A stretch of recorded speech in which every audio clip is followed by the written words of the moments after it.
Je n'ai pas encore accepté ce que le développement de la super-intelligence pourrait faire à l'avenir de mes enfants. Moi ça va, j'ai 67 ans. Je ne serai plus là bientôt. Mais pour mes enfants, mes jeunes amis, mes neveux, mes nièces et leurs enfants, my nephews and nieces and their children, je n'aime tout simplement pas penser à ce qui pourrait arriver.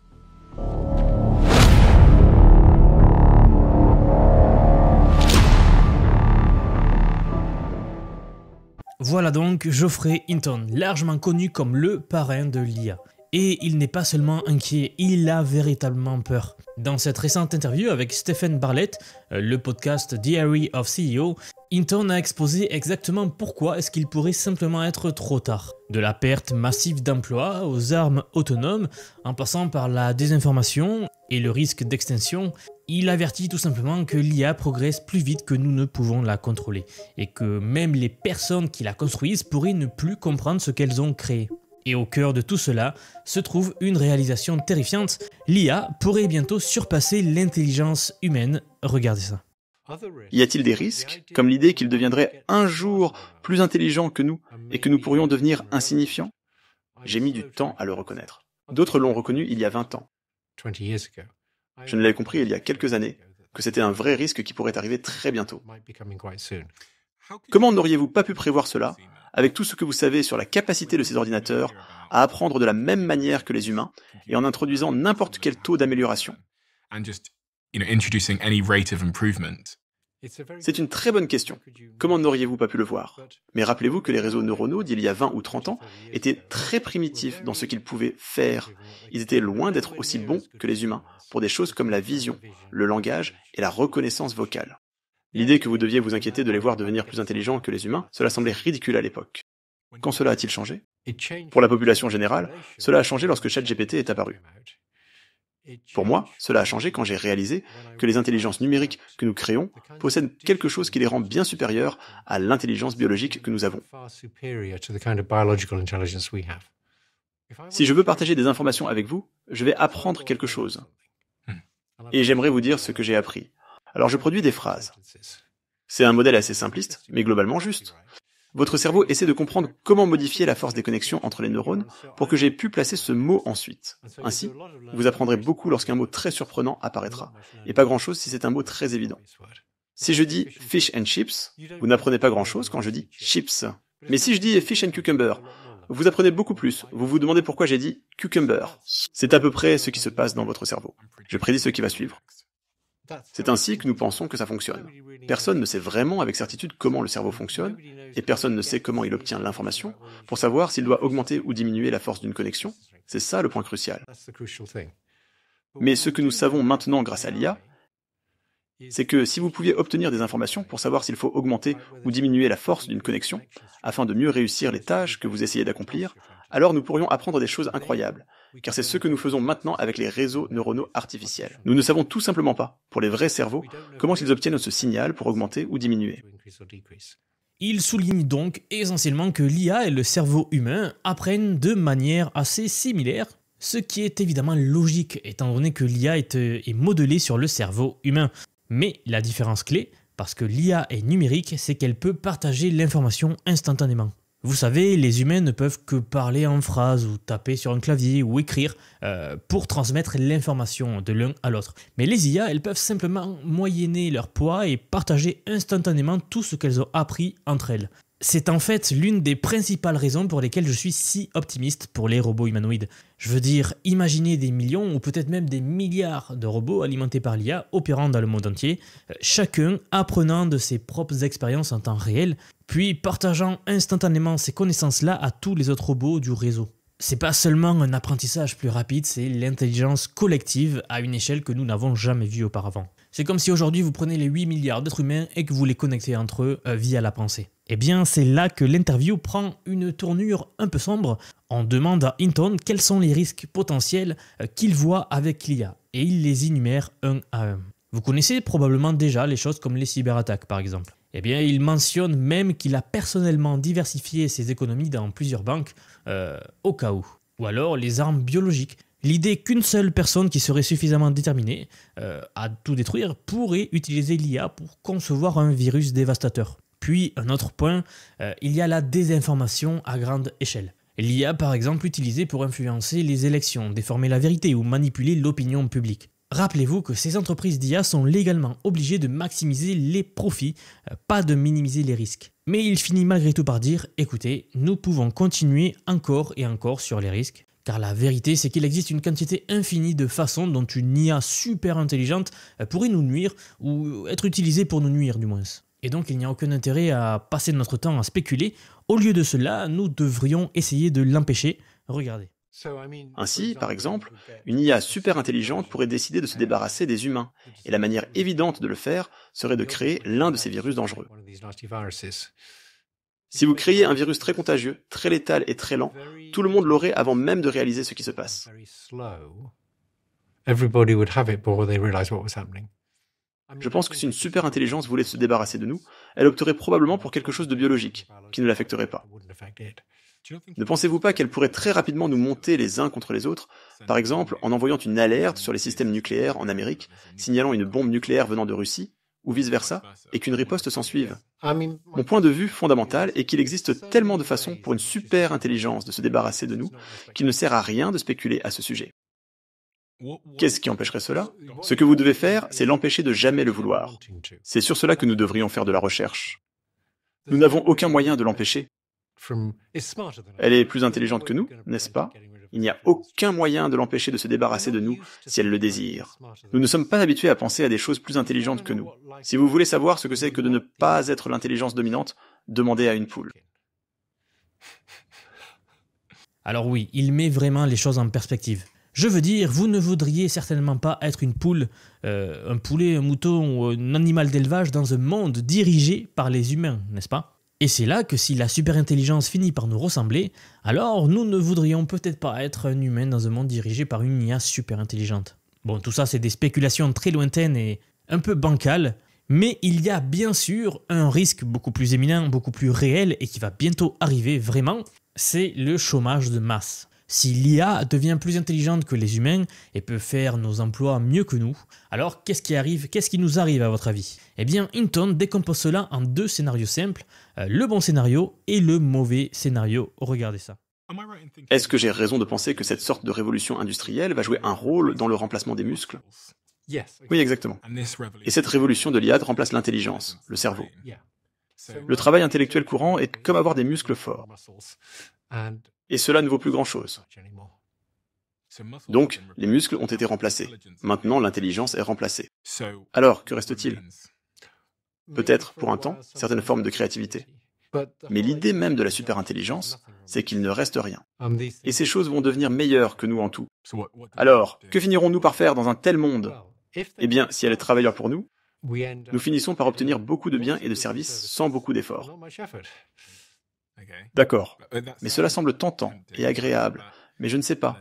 Il y a une mise en garde à créer de plus en plus de facilités pour les humains, au risque que cela tourne mal. Oui. Et nous devons déterminer si nous pouvons faire en sorte que ça se passe bien. Alors le bon scénario est d'imaginer une entreprise avec un PDG très stupide, probablement le fils de l'ancien PDG, et il a une assistante de direction très intelligente.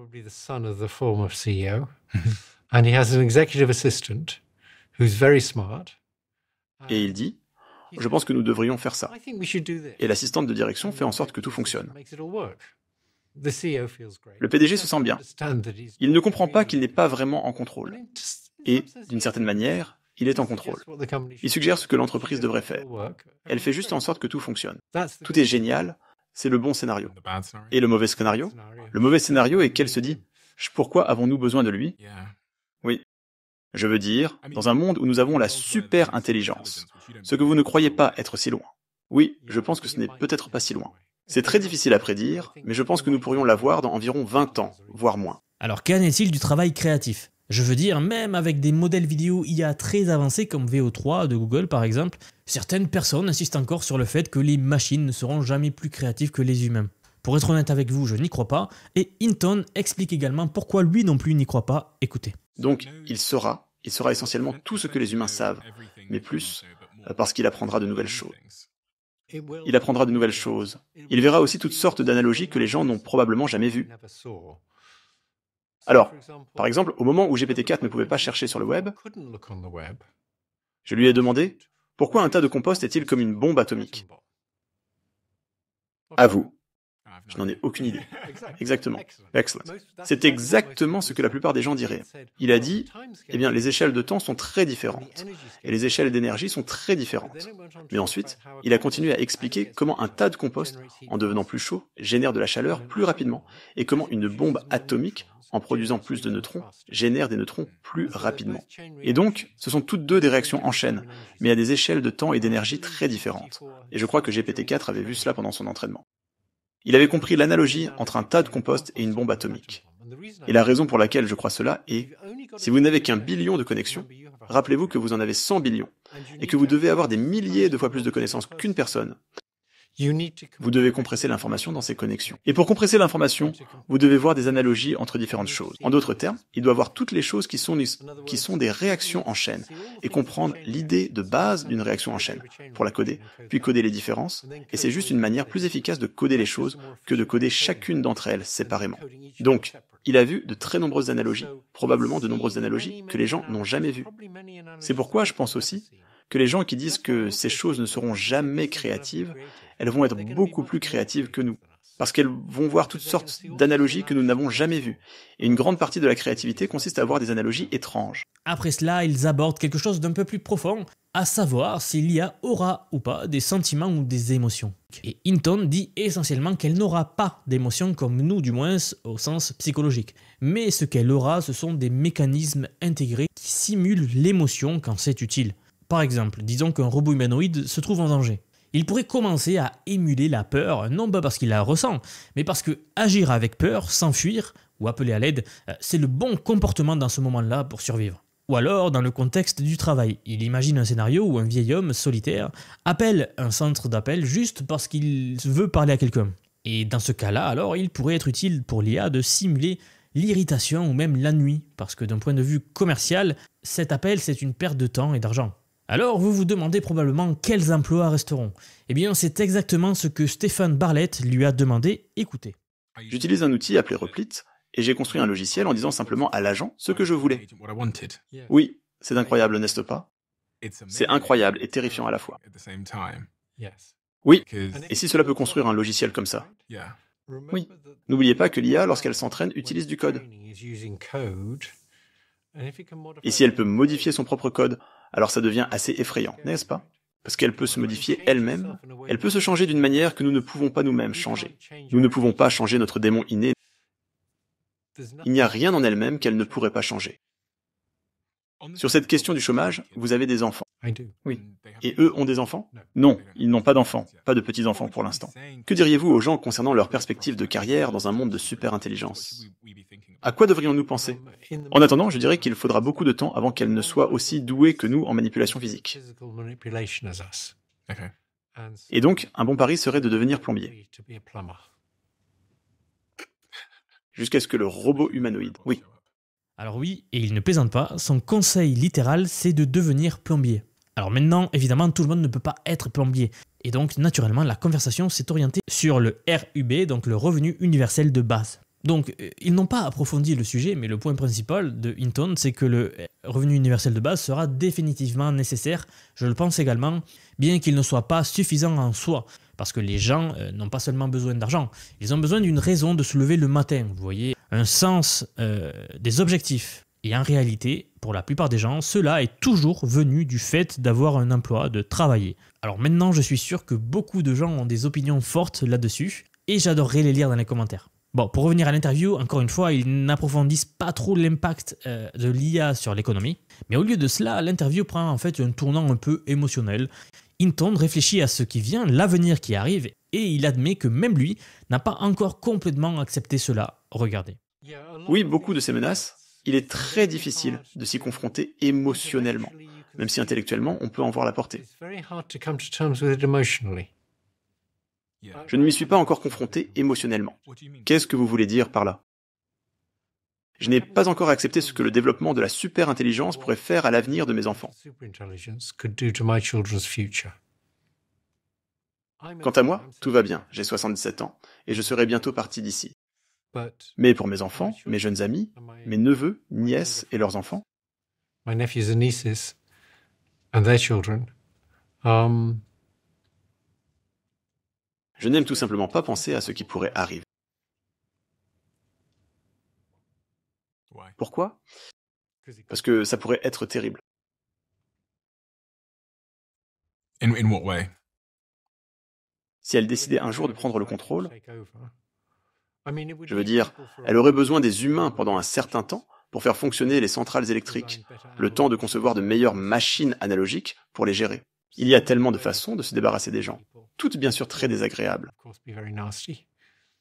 Est-ce une des raisons pour lesquelles vous faites ce que vous faites maintenant?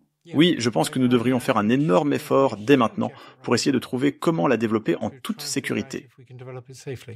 Maintenant, pour finir sur une note quelque peu positive, Geoffrey Hinton, le père de l'IA, affirme qu'il y a encore de l'espoir pour l'humanité, même si ça ne s'annonce pas très bien. Regardez. Il y a encore une chance que nous puissions trouver comment développer une IA qui ne voudra pas prendre le dessus sur nous. Et parce qu'il y a une chance, nous devrions allouer d'énormes ressources pour comprendre cela, car si nous ne le faisons pas, elle prendra le contrôle. Et êtes-vous optimiste? Je ne sais tout simplement pas. Je suis agnostique. Vous devez vous coucher le soir et quand vous réfléchissez aux probabilités de résultats, il doit y avoir un biais dans une direction. Car il y en a certainement un pour moi. J'imagine que tout le monde qui écoute a maintenant une prédiction interne qu'ils ne diront peut-être pas à voix haute, mais sur la façon dont ils pensent que cela va se dérouler. Je ne sais vraiment pas. Je ne sais sincèrement pas. Je pense que c'est incroyablement incertain. Quand je me sens un peu déprimé, je pense que les gens sont fichus, que l'IA va prendre le dessus. Quand je me sens joyeux, je pense, nous trouverons un moyen. Peut-être que l'une des facettes d'être humain est que, parce que nous avons toujours été là, comme nous le disions à propos de nos proches et de nos relations, nous supposons, à la légère, que nous serons toujours là et que nous trouverons toujours des solutions. Mais il y a un début et une fin à tout, comme nous l'avons vu avec les dinosaures. Oui. Et nous devons faire face à la possibilité que, à moins que nous ne fassions quelque chose bientôt, nous soyons proches de la fin. Alors oui, cette interview était honnêtement un peu révélatrice, même pour quelqu'un comme moi qui couvre régulièrement ces sujets. Je veux dire, nous avons là le gars qui a essentiellement inventé l'IA que nous connaissons aujourd'hui, qui nous dit directement qu'elle va probablement prendre le contrôle et qu'il n'y a plus rien que nous puissions faire. Et pourtant, la majorité des gens ne sont même pas conscients de ce qu'il se passe. C'est juste fou l'époque dans laquelle nous vivons. Quoi qu'il en soit, j'espère que vous avez apprécié cette analyse. Assurez-vous de la partager avec quelqu'un qui n'a peut-être pas assez fait attention, parce que plus il y a de gens qui comprennent vraiment ce qui s'en vient, meilleures seront nos chances d'orienter cela dans la bonne direction. Laissez également vos réflexions dans les commentaires.